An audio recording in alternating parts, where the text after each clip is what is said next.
Me and my husband's family don't have a good history, especially my mother-in-law. A little bit of a backstory. My husband, Kyle, is one of the 2 children in his family. He has always been the golden boy, even though he had an older sister. My mother-in-law, Monica, is a full-blown clinical narcissist. She was the type to demand gifts on my husband's or his sister's birthday, saying that they wouldn't be here without her. My husband has told me previously that while growing up, every time he achieved something, she made it about herself. When I first started dating my husband and coming around his house, mother-in-law was nice as a pie, but her behavior progressively declined as we started to get more serious. She has gotten more and more crazier over the years. It really escalated when we decided to get married 3 years ago. My mother-in-law would interfere and make trying to plan our wedding an absolute nightmare. Thankfully, me and my husband had decided right off the bat to pay for it ourselves to hopefully avoid anyone in our families inserting themselves into the process. Hence, when mother-in-law tried to interfere and change our venue or layout of the wedding, I politely declined her suggestions. She complained to my husband, who tried to talk to me and compromise, but I told him that our decision was final. Now, when it came to our wedding, I had always wanted a casual, fun, non-religious wedding and did a mismatched bridal party look from a loose color palette. The only thing I had asked mother-in-law and the rest of my bridesmaids to do, literally, was pick out a dress that was within my color palette, and then just run it by me before they purchased it so I would know exactly what I was working with. My mother and the rest of the bridesmaids showed me their options, and I never told them no or asked them to change a thing from what they all picked. Mother-in-law never showed me any options. I kept asking for months leading up to the wedding, and she would find some excuse. On the day of my wedding, my mother-in-law showed up in an off-white dress to everyone's shock. It was a medium-length dress with a transparent chiffon layer and a bolero. She looked triumphant as she smirked at me when she saw my face.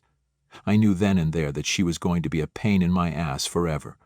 I burst out crying, and my husband immediately asked her to either change or leave the venue. Father-in-law didn't want to drive her back and started to argue with my husband. In the end, to keep the family peace, I let mother-in-law attend our wedding in her dress. I can't even say how embarrassing it was for the guests to notice her dress and be surprised. I ignored her throughout the wedding and didn't speak a single word to her. My husband knew how upset I was and told me to let this issue go, saying that no matter who wore a white dress, I was the bride anyway. It really upset me that he didn't understand how callous his mother was to wear her dress in a color that no mother should wear to her son's wedding. I decided to forgive her for it, even though she never once apologized to me. Her narcissism didn't just stop there. When we were trying to get pregnant, it was a tough time for us. I had a miscarriage once, so when I found out that I was pregnant again, I was understandably quite nervous. Kyle was super excited to be a dad and understood why we couldn't share the news immediately with our family. He went with me to every doctor's appointment, read parenting books with me, and even set up a cute nursery for our baby. 2 months later, we decided it was time to share the exciting news about my pregnancy with our family. We made sure we crossed that crucial first trimester milestone and were completely certain before spreading the joy to our loved ones. We had invited all our parents, close family, and friends for lunch. They arrived expecting a regular lunch, but upon noticing my growing stomach, their expressions shifted to expressions of joy and amazement. My mother started crying when she saw me and confirmed that I was indeed pregnant. She understood why we had kept the news secret and was overjoyed to be a grandmother soon. She completely understood why we had kept it a secret and expressed her excitement about becoming a grandmother soon. However, Kyle's mother, Monica, had a completely different reaction. Instead of sharing in the joy, she reacted angrily upon learning that we had kept the pregnancy hidden. She felt left out and accused me specifically of intentionally excluding her. Despite my attempts to explain the reason behind our decision, she continued to look pissed and refused to engage with me further. Her disapproval cast a shadow over what should have been a joyful family occasion. Throughout the night, Monica didn't address me at all. She displayed disrespect not only towards me but also towards my mother, who had always been nothing but kind to her during their previous encounters. Monica remained unresponsive during discussions, buried in her phone, while everyone else engaged in the family gathering. It was clear that she was upset, and her discontentment was palpable. She openly expressed to everyone how she had no idea about my pregnancy, making her feel as if she had lost precious time with a grandchild who hadn't even been born yet. My husband and one of his brothers picked up on her frustration. As the tension escalated, I reached a breaking point and decided to step out for a moment to gather myself. My mother, who noticed my distress, came to comfort me until I felt composed enough to return. As the night came to an end, Monica made a deliberate point of saying goodbye to me last. The entire day she had barely exchanged more than a hi and bye with me. Later, when my husband walked them to the car, they ended up having a heated argument which I could hear clearly standing in the foyer. Monica took the opportunity to vent her complaints about me, further escalating the strained situation. Thankfully, all our guests had left by this moment, so it was just me, my parents, Kyle, and his parents. She angrily told him that she couldn't believe that I had the audacity to keep this pregnancy from her, and that I did not consider family at all. My husband calmly let her know that he and I had both decided to wait until we were out of the danger zone, and that everything was fine, before sharing the news with everyone. Hearing this, Monica started yelling. This is how their conversation went. Monica, this is our grandchild we're talking about. I deserve to know from the very beginning. As your mother, you should have called me immediately with the news, Kyle said. Mom, we just wanted to be cautious before giving the good news. Monica, cautious? I am your mother. You should have trusted me with this. I know this is all her fault. You let her dictate whatever she wants. Grow a pair. Kyle's face got red in embarrassment, and he looked at his mother miserably as she kept yelling more. I was unaware of the tears streaming down my face. The sharpness of her words had left me hurt and bewildered. I tried to intervene, but my mother stopped me by whispering to me that if I said anything right now, Monica would find a way to jump at me. This was absolutely true, because I was sure Monica just wanted to fight with me, but I wasn't going to give her the satisfaction. I kept my mouth shut. My mother-in-law told him that he should open his eyes to see the truth, as he was letting me control everything, and as his mother.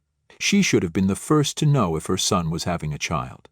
Eventually, my father-in-law urged my mother-in-law to calm down and drove her away. As you can imagine, this wasn't the last time she acted this way. Her list of blowing things out of proportion and acting entitled has been endless. Here is a list of other things.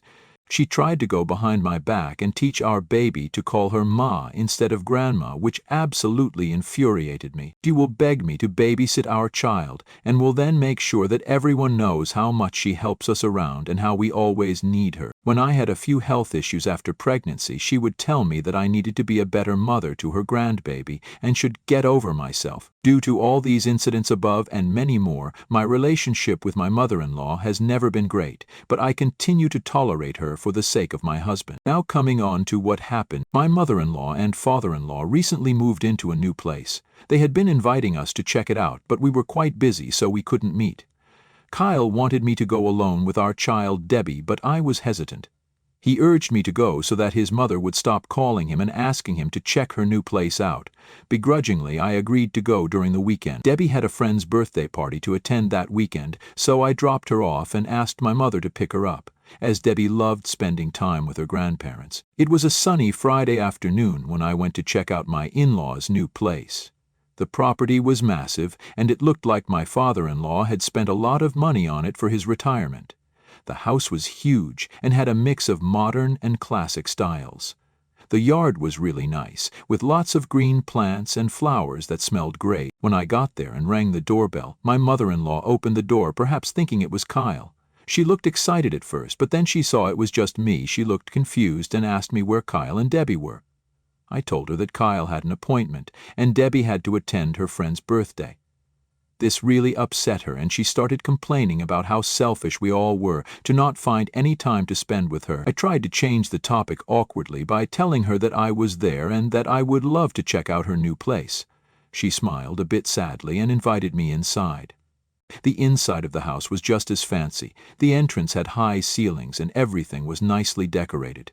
My sister-in-law Haley, and her 11-year-old son Jake were there too.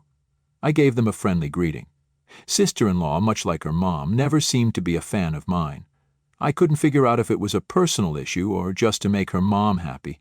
but she rarely engaged with me. Mother-in-law informed me that father-in-law was out with his friends, so she had invited Haley and her son over to spend some quality time with them. I nodded, trying to be polite, and attempted to strike up a conversation with sister-in-law's son by asking how school was going for him. While we were discussing the boys' school, mother-in-law suddenly shifted the conversation to her recent clothing purchases. She mentioned how she had wanted me to come over so I could give her some advice on her new wardrobe. This caught me off guard, because she never sought my advice on anything before.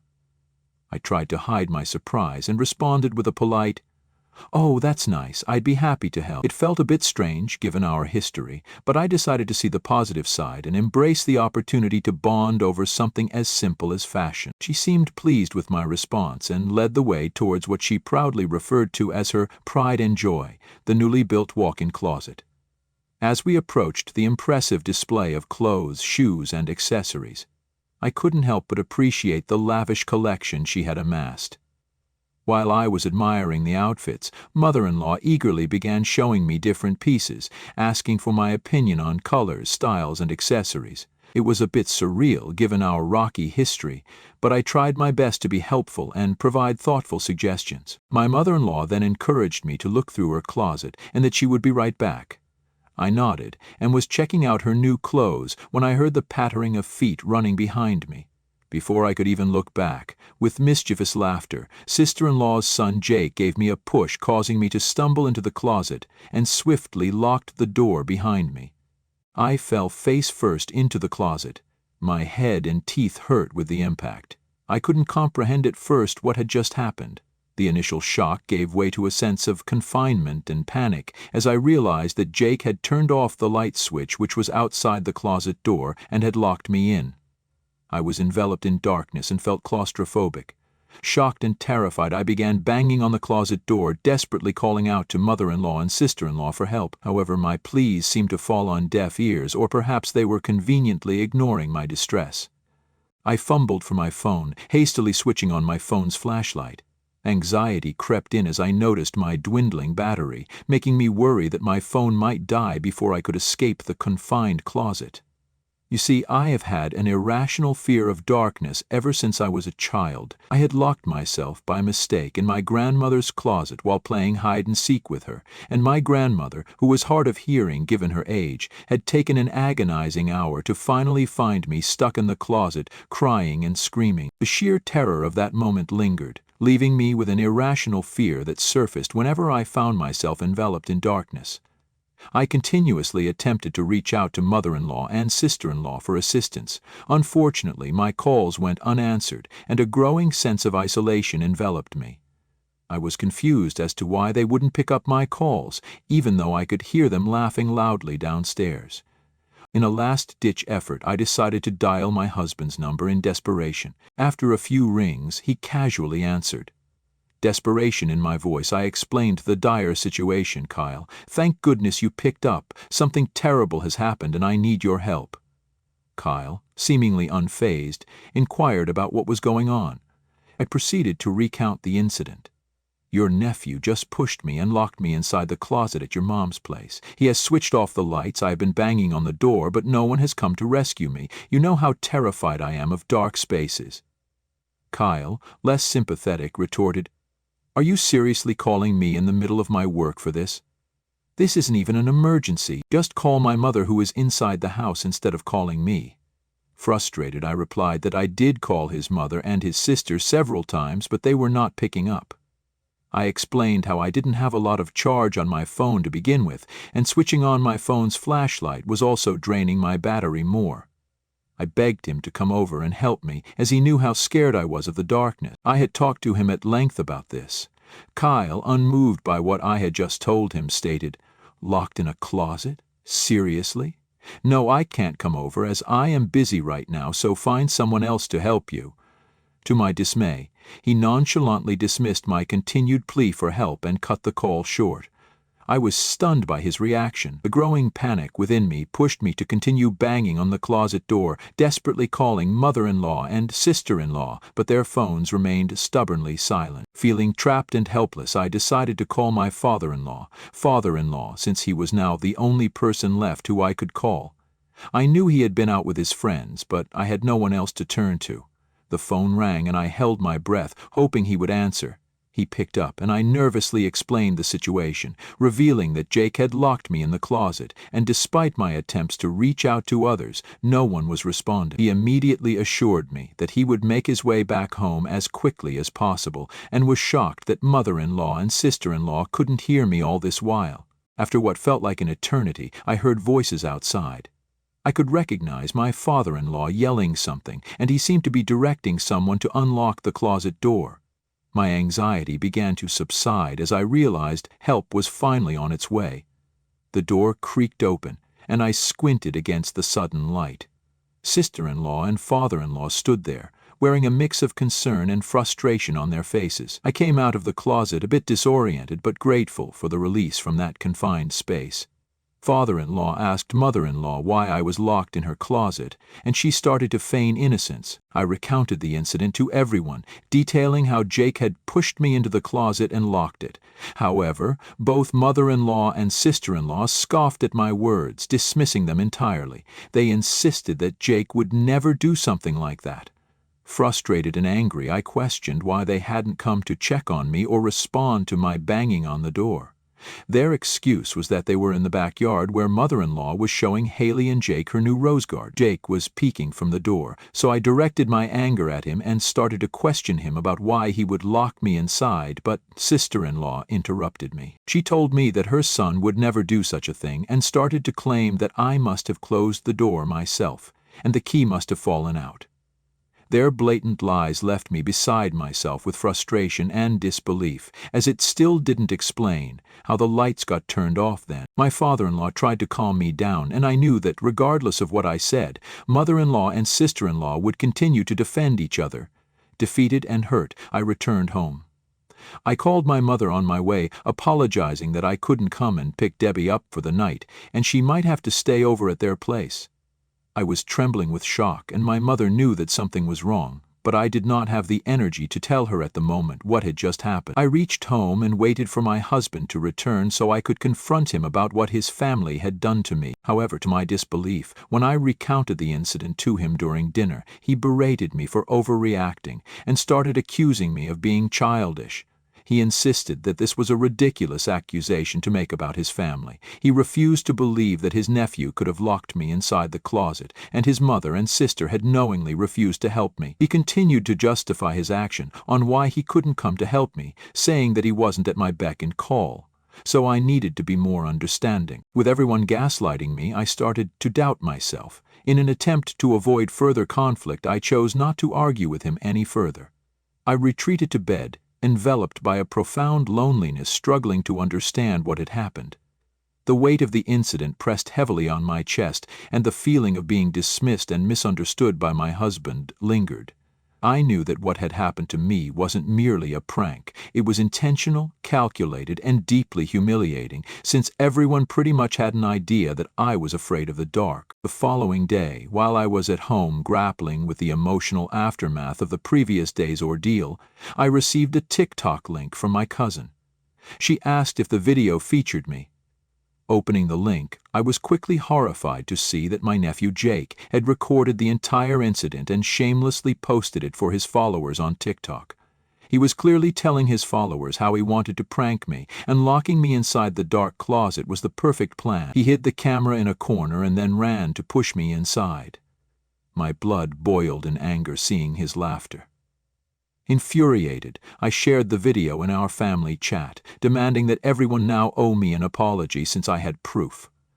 I also wrote to sister-in-law that she needed to get Jake to delete the video immediately. Instead of acknowledging the severity of the situation, mother-in-law brushed it off and instead told me that this was really funny to watch. She said that she had not seen anything more hilarious than this and claimed that boys will be boys. Sister-in-law joined in with her and insisted that I shouldn't be bothered by the video and just let this go, as Jake had played a harmless prank on me anyway. I warned them that if Jake didn't remove this video, I would be going the legal way. Mother-in-law replied back saying that I was just being too much right now and that I needed to chill out and learn to be a part of the family. Fed up with their lack of empathy, I decided to take matters into my own hands and teach them all a lesson. I called the cops immediately and provided them with the evidence of the incident. Recognizing the gravity of the situation, they agreed to give Sil a visit to question her about why her 11-year-old child had a TikTok account and was posting such prank videos by pushing people into closets. Later, sister-in-law called me angrily asking if I seriously had the audacity to file a complaint against her. I told her that I had and that I was willing to take this to court. She started yelling at me some more, but I quickly told her that I was recording the conversation and would be happy to give it to my lawyer.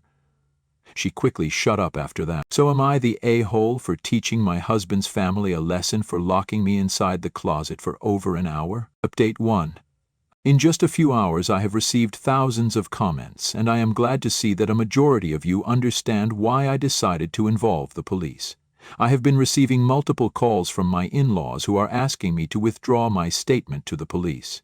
No official case has been filed yet, as my nephew is still a child, so the police are investigating to assess and determine the appropriate course of action. My husband, who had no idea about this, erupted when he came back from work. He had tried calling me during the day, but I had been busy with the police, but when he was back I knew we were going to have this conversation. Kyle is convinced that what I have done has totally destroyed the family and is saying that I shouldn't be so childish as to overreact over such harmless things. He continues to believe that Jake is just a child, hence he shouldn't be punished for this. I have talked with my parents and my sister about this. My family knows about my phobia for dark spaces, hence they are shocked that no one came to rescue me and, more importantly, that my husband isn't advocating for me.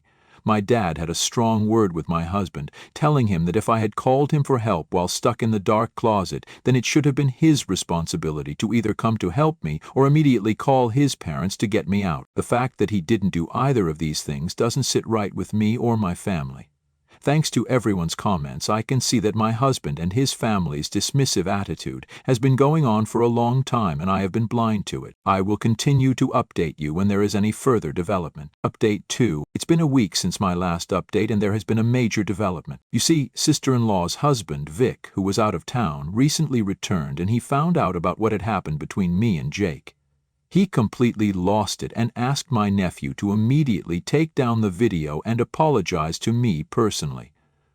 When sister-in-law tried to defend her son's actions, Vic threatened to kick him out if he ever disrespected others like that. This was all told to me by Vic when he visited me. I agreed to meet up in the hopes that I could get to the bottom of this incident. Vic came to our place with Jake, who looked sad as if he had probably been scolded the entire time. Vic looked at him sternly as Jake immediately started to apologize to me as soon as we sat down to talk. He then started telling me that even though he did push me into the closet, it wasn't entirely his fault. I looked at him curiously and so did Vic. Jake went on to reveal that he would talk to mother-in-law about his TikTok account as well as forward her several prank videos which his friends would play on other people. Once she started to tell him how it would be a good idea to try it on someone in real life. Jake told her that he didn't think it was a good idea to try it on his family members, but mother-in-law urged him, saying that because I wasn't technically his fan, since I was just married to my husband then, that meant he could definitely try out those pranks on me and not feel guilty about it. I was shocked to hear this. Vic asked Jake if he was lying and trying to dodge responsibility, as this was a huge accusation to make. But Jake started weeping, telling us that we were welcome to check his phone, where he and MIL did indeed have a conversation regarding this. He showed us those chats and I was absolutely horrified and disgusted. Someone her age to incite a child to engage in such actions simply because she disliked me was truly appalling. Having heard enough, I promptly saved those screenshots to my phone and emphatically advised Jake against following her suggestions, emphasizing that it was the wrong course of action. Jake nodded solemnly. Vic, equally taken aback, expressed his dismay, stating how sickening it was, making him reconsider allowing his child to be around my mother-in-law. Understandingly, I nodded as he continued, expressing regret for not being present to prevent Jake's actions that day. He urged me to not go through with the case and retract my statement with the police since Jake had spoken the truth. Vic was clearly afraid of the impact this would have on his child's life. I assured them that I would discuss the matter with my lawyer and the police on the condition that Jake never uploaded the video again or retained a copy of it. Jake assured me that he had indeed deleted the video and that he had no copy of it remaining. Since this conversation with Vic and Jake, I have started questioning my entire relationship with mother-in-law. It's pretty clear now that she was behind the attack and encouraged a child to do her dirty deed so that she could get away with it. I can't allow myself to be around her ever again, as I don't know what else she might do to me if she already dislikes me this much. Update 3. Hello guys. It's been 4 months since my last update. I have moved out of my husband's place and I am currently staying with my parents. As updated previously, my evil mother-in-law was behind everything. When I confronted her about it, she refused to accept her mistakes even after I showed her the screenshots. She tried to accuse my nephew, saying that he must have manipulated them and photoshopped it. Her lies quickly fell apart once I threatened that I would pursue this legally if she didn't admit her mistakes.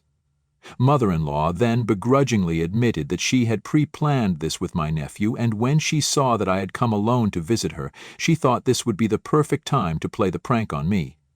She continued to say how sister-in-law was in on it too and that they had enjoyed hearing my scream for help. She begged me to not pursue this further, saying that she wouldn't ever do this to me again. Fortunately, for me, I had recorded our entire conversation, so I simply ended the call with her and forwarded the voice recording to our group chat so that everyone could hear what mother-in-law had admitted. I sent a text to sister-in-law saying that I had never expected her to go so low and that I hoped her son would turn out to be a better human being than her. As for my husband, our relationship just became worse and worse every day. Even with the screenshots and voice recording of his own mother admitting her mistake, my husband never once apologized to me for what his family had put me through. I think seeing my family rallying behind me really made me understand that this was not me overreacting and that what had happened to me was in fact a big deal. Although I did decide to not take any legal action, I didn't want to forgive and forget what the family had done to me. There was no going back after this, and with my husband continuing to support them, there was nothing left for me to fight for. I tried to save my marriage, but when your own partner supports his mother's evil actions, regardless of your feelings, then you start to slowly realize that you deserve better than this. I moved out so that we could eventually start our divorce proceedings. He wasn't even remotely surprised about this and didn't fight me when I announced to him that I wanted a divorce. I won't lie about this, as it has been extremely hard to go through this. I genuinely loved my husband and thought I would grow old with him, but these last few months have been eye-opening and I deserve to put myself first. I am really glad that everyone in the comments section and my family made me see the truth about my husband and his family.